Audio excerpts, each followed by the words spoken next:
तो अभी metal reactivity सरस समझते हैं। ठीक है, मेटल रिएक्टिविटी सरस, मेटल रिएक्टिविटी सीरीज। देखो बच्चों, अरे क्या बोल रहा हूँ, देखो फ्रेंड्स, अगर आप इलेक्ट्रोलिसिस पढ़ना चाहोगे ना, उसमें एक और इलेक्ट्रोकेमिकल सीरीज़ होता है। अभी इसमें मेटल रिएक्टिविटी सीरीज़ है। ये दो सीरीज़ आपके सिलेबस में है, याद तो करना पड़ेगा। सीबीएसई वालों के लिए I don't think metal sorry electrochemical series पढ़ने की ज़रूरत है। उसमें ऑक्सीडेशन पावर और रेड्यूसिंग पावर क्या होता है वो समझ सकते हैं। That is for ICSE best students. ठीक है, मेटल रिएक्टिविटी सीरीज़ सबके लिए, ठीक है, इसलिए टेंशन नहीं है। मेटल रिएक्टिव सीरीज़ जैसे कि कनका कनका मगल जन फे लेड हाइड्रोजन कॉपर हाई कोट है आपका।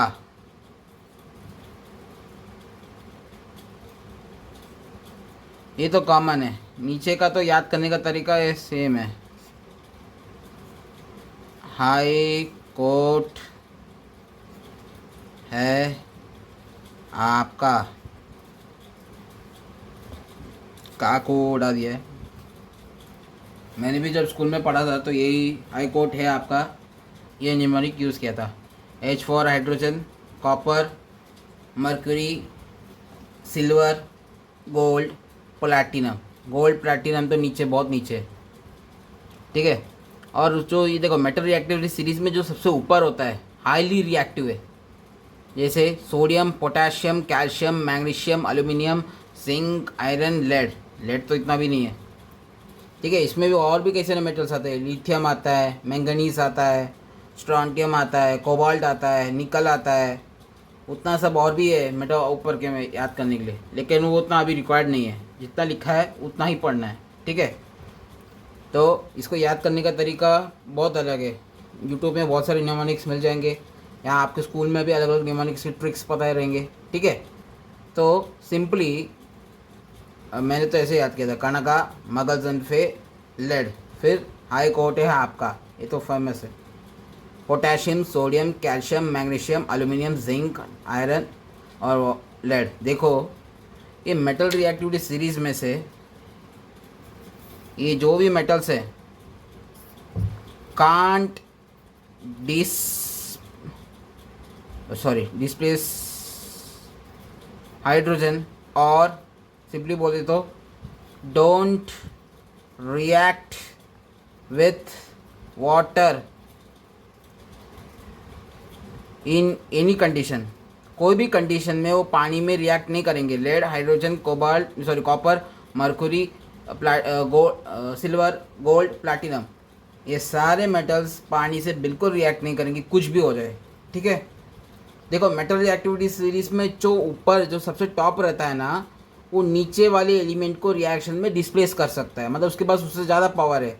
जैसे कोई रिएक्शन में, जैसे बोल सकते हैं जैसे कि बोले Zn प्लस CuSO4।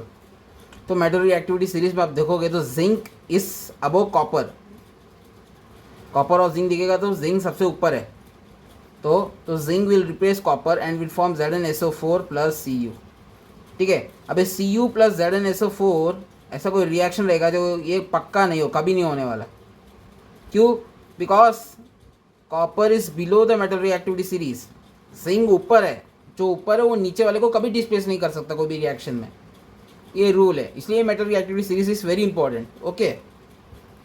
अभी हम पढ़ने वाले हैं मेटल प्लस वाटर क्या बनेगा। One part is fix, hydrogen gas तो बनेगा ही, और दूसरा है कि मेटल हाइड्रोक्साइड या मेटल ऑक्साइड बनेगा, ठीक है। वो किस किस में बनेंगे हम देखेंगे, ओके। में मेटल नाम का क्या है, यहाँ पे मेटल रिएक्टिव हाइड्रोजन है, तो ये जो लेड भी है ना, लेड पे एक्सेप्शन है। लेड और बाकी सारे जो भी है नीचे हाइड्रोजन के, वो सब डिस्प्लेस नहीं कर सकते हाइड्रोजन को, ठीक है। इसी इन सबको तो इग्नोर ही करो। अभी क्या क्या देखेंगे, sodium, potassium, calcium, magnesium, aluminium, zinc, iron, इतना ही देखेंगे। ये सारे मेटल्स और वाटर के साथ क्या क्या होता है। देख, sodium and potassium very reactive है, बहुत ज़्यादा खतरनाक। ReACl, हाँ, एक्सोथर्मिक रिएक्शन है। एक्सोथर्मिक मतलब हीट एनर्जी रिलीज होता है। डेल्टा मतलब हीट इधर, ठीक है, हीट एनर्जी रिलीज करता है ऐसा प्रोडक्ट जो बनता है उसके साथ हीट एनर्जी रिलीज हो जाता है। इतना ज़्यादा हीट एनर्जी रिलीज होता है, कभी कभी तो बर्न हो जाता है, क्योंकि हाइड्रोजन गैस बर्न हो जाता है जब हाइड्रोजन गैस रिलीज होता है। क्यों बर्न होने के लिए क्या चाहिए? ऑक्सीजन चाहिए और हाइड्रोजन। और इतना हीट है कि ऑक्सीजन तो एक क्या बोलते हैं कैटलिस्ट की तरह काम करेगा और हाइड्रोजन बर्न हो जाएगा, अब बाकी सारे मेटल भी बर्न हो जाए चालू कर देगा। ठीक है, पानी में अगर सोडियम या potassium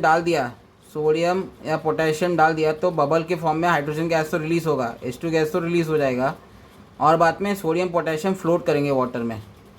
sodium and potassium will float in water. ठीक है, कैल्शियम भी रिएक्टिव है बट इतना भी रिएक्टिव नहीं है, ये भी एक्सोथर्मिक है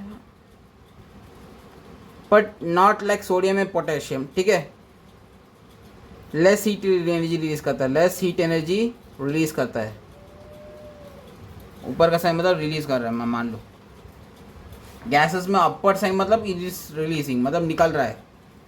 ठीक है, देख, सोडियम पोटेशियम कैल्शियम ये तीनों इतना रिएक्टिव है, इसलिए we react with cold water. Sodium potassium and calcium we react with cold water. ठीक है, बट हम स्टोर कैसे रखते हैं? सोडियम और पोटेशियम को हम स्टोर करते हैं इन केरोसिन या पेट्रोल में या कुछ तरह के ऑयल्स में डाल देते हैं, but we never keep in water, क्योंकि थोड़ा सा भी हल्की मॉइस्चर, एटमॉस्फेरिक मॉइस्चर मिल गया बर्न हो सकता है। ठीक है, एसिड में तो बिल्कुल नहीं, आसपास तो रखने की गलती भी नहीं कर सकती, गलती से भी बहुत बड़ा ब्लास्ट हो जाएगा बूम करके। ठीक है, अभी चलो थोड़ा रिएक्शन देखते हैं, अंडरस्टैंड द रिएक्शन। देख, सोडियम और पोटेशियम के साथ क्या होता है? सोडियम और वाटर रिएक्ट करता है तो हमें बनता है sodium hydroxide NaOH plus hydrogen, potassium plus H2O KOH plus H2। देखो हाइड्रोजन गैस रिलीज हो रहा है, सोडियम हाइड्रोक्साइड मेटल हाइड्रोक्साइड बनता है, देखो दोनों में हीट एनर्जी रिलीज हो रही है, एक्सोथर्मिक रिएक्शन है। ठीक है, बहुत ज़्यादा, और बाद में फ्लोट करता है पानी में। ठीक है, बट कैल्शियम थोड़ा अलग है, कैल्शियम भी एक्सोथर्मिक रिएक्शन मतलब रिएक्टिव है, लेकिन बट कैल्शियम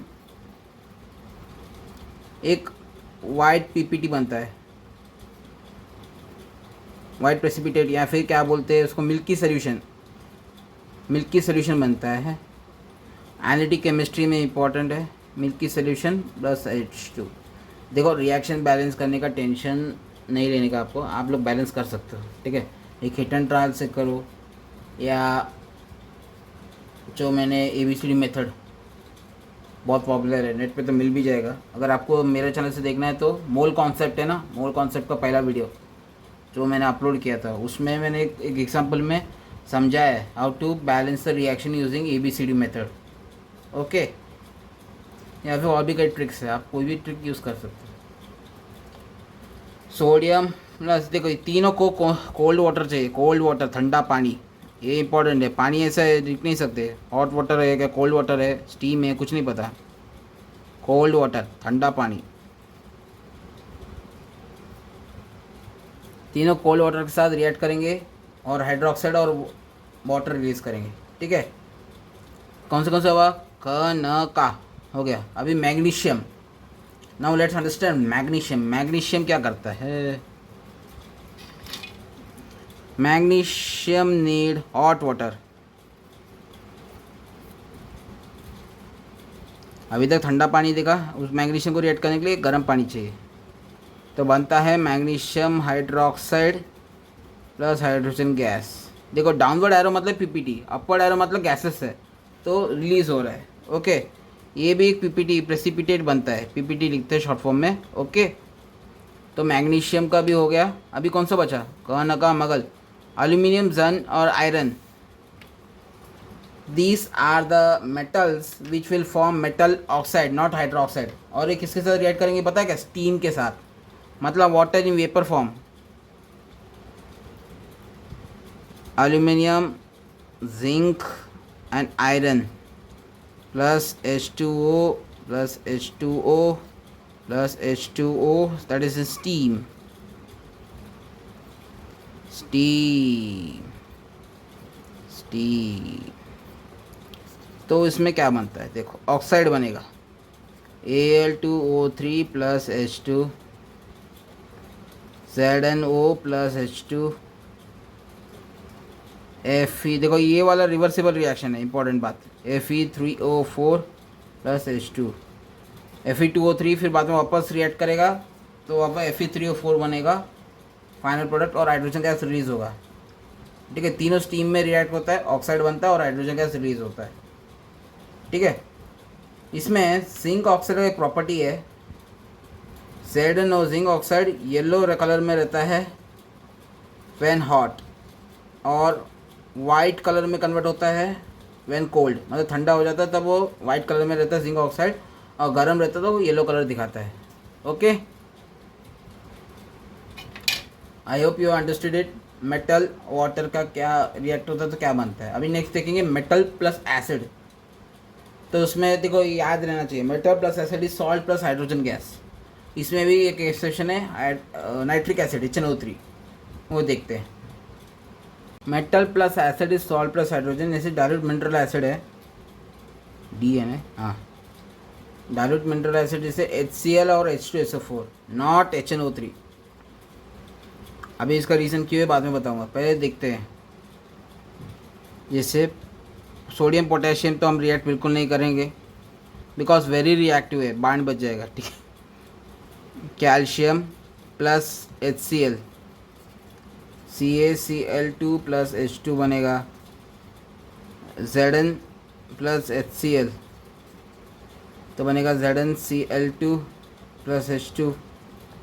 और बाद में iron Fe plus HCl, FeCl3 plus H2. Iron के दो स्टेट है, +2 या +3, कुछ भी हो सकता है. ठीक है, वैसे ही Zn plus H2SO4, ZnSO4 zinc sulphate plus H2. ठीक है, अभी आपके दिमाग में क्वेश्चन आया रहेगा, आना चाहिए, ये जो रिएक्शन हो रहा है इसमें से फास्ट कौन सा reaction, how to identify which reaction is the fast. Calcium plus HCl या जिंक प्लस HCl या आयरन प्लस HCl या, ठीक है, एक ही एसिड में अलग अलग मेटल्स के साथ रिएक्शन कर रहे हैं तो फास्ट कौन सा है.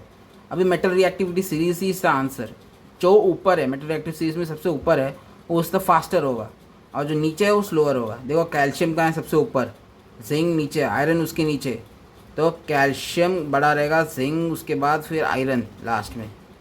ठीक है, रिएक्शन स्पीड. अभी बात करते हैं HNO3. HNO3 doesn't form H2, form H2. dilute nitric acid on reacting with metal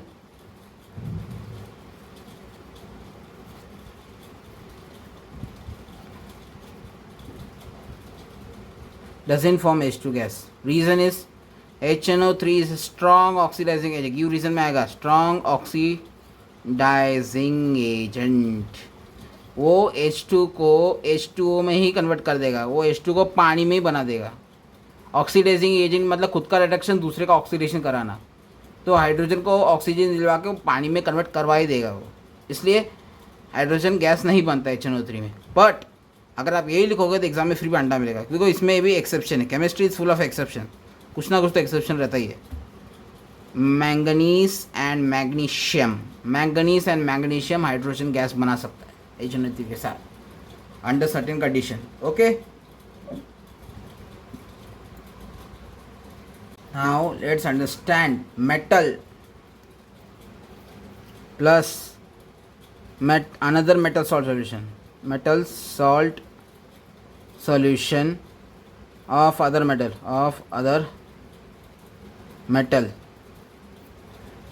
इसमें क्या होता है, मतलब एक मेटल दूसरे मेटल के सोल्यूशन के साथ कैसे रिएक्ट करेगा। जैसे Fe plus CuSO4, iron plus copper sulphate. देखो आयरन ऊपर है, कॉपर नीचे है, तो रिएक्शन डिस्प्लेस करेगा, तो FeSO4 प्लस Cu अलग हो जाएगा। देखो CuSO4 का क्या कलर होता है, ब्लू, कॉपर सल्फेट का कलर ब्लू है, तो अभी का आयरन डिस्प्लेस कर रहा है, तो मतलब यहाँ पे क्या ग्रीन, तो यानी ब्लू ग्रीन कलर में कन्वर्ट हो रहा है, यानी blue colour fades away, blue colour fades away. अभी अगला एक और इम्पॉर्टेंट बात यहाँ से देखते हैं, चलो। Cu प्लस FeSO4 रिएक्ट हो सकता है, नहीं हो सकता। हाँ, कॉपर नीचे है, आयरन ऊपर है, तो कॉपर आयरन को डिस्प्लेस नहीं कर सकता है, क्योंकि कॉपर के पास इतना पावर नहीं है, ठीक है। और FeSO4 का कलर क्या है, ग्रीन, हरा कलर है, और हरा कलर वैसे का वैसे ही रहेगा, नो चेंज इन कलर।